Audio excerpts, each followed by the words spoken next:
Hello. Once you've taken the PI behavioral assessment, we take that information and turn it into a PI behavioral pattern. In that pattern, we measure 4 different drives, or the 4 factors. They are A, dominance, the drive for influence on people and events; B, extroversion, the drive for social interaction; C, patience, the drive for consistency and stability; and D, formality, the drive for rules and structure.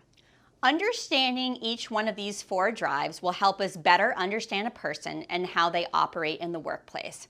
PI has administered over 20 million assessments, and to make it easy for you, we've created 17 reference profiles. Think of it as shorthand, or an easy, digestible way for you to understand a wide variety of behaviors and needs.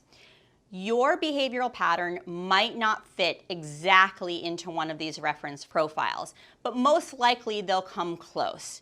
Your reference profile most closely matches the analyzer profile. Let's talk about some basic needs and behaviors that come along with the analyzer profile. So first and foremost, your need for structure and rules. You need access to information, you're detail-oriented, and you're thorough. You also need ownership, and you need autonomy in your decision making. You need authority in the things that you do as well. You also have a faster pace, so there's a part of you that needs some variety and needs some access to different things throughout your day. You're more reserved, you're more analytical, and you're more technical in your approach.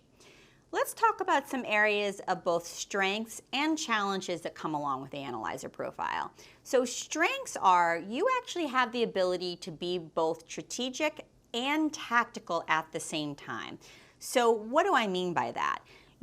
Because you have some dominance in your pattern, you have the ability to see the bigger picture, and you like to think a little bit differently. But because you also have formality in your pattern, there's part of you that's very tactical and very much by the book, and that provides that more kind of in the weeds approach. So you see decisions from both sides. You can see it big picture, but you can also see it on a day-to-day picture as well. So strengths of that are you're very creative when looking at decisions. You come up with all different ways of approaching it. Now, some challenges that come along with that is when you're presented with a particularly risky decision, it can be really hard for you to get things moving. You may start to hem and haw a little bit. You may start to think about, gosh, I don't know, do I want to go the route of just doing it and taking action?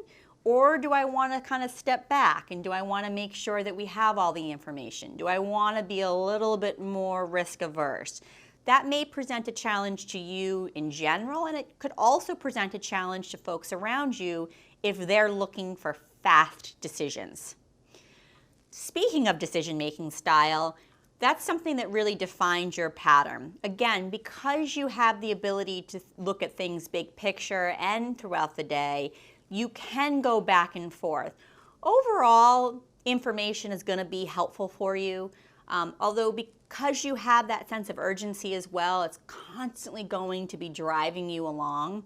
You're definitely going to be more analytical in your decision-making style, so you're not going to go get everyone's opinions. You're not necessarily someone who's going to seek out a lot of input. You're definitely more analytical and technical in that capacity. Communication style, also more direct and to the point. Factual, very thoughtful. It's not about the fluff for you when communicating. It's definitely about the facts for you when communicating.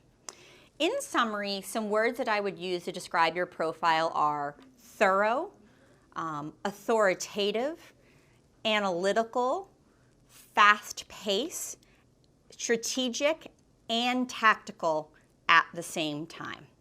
That's a little bit more about your analyzer profile.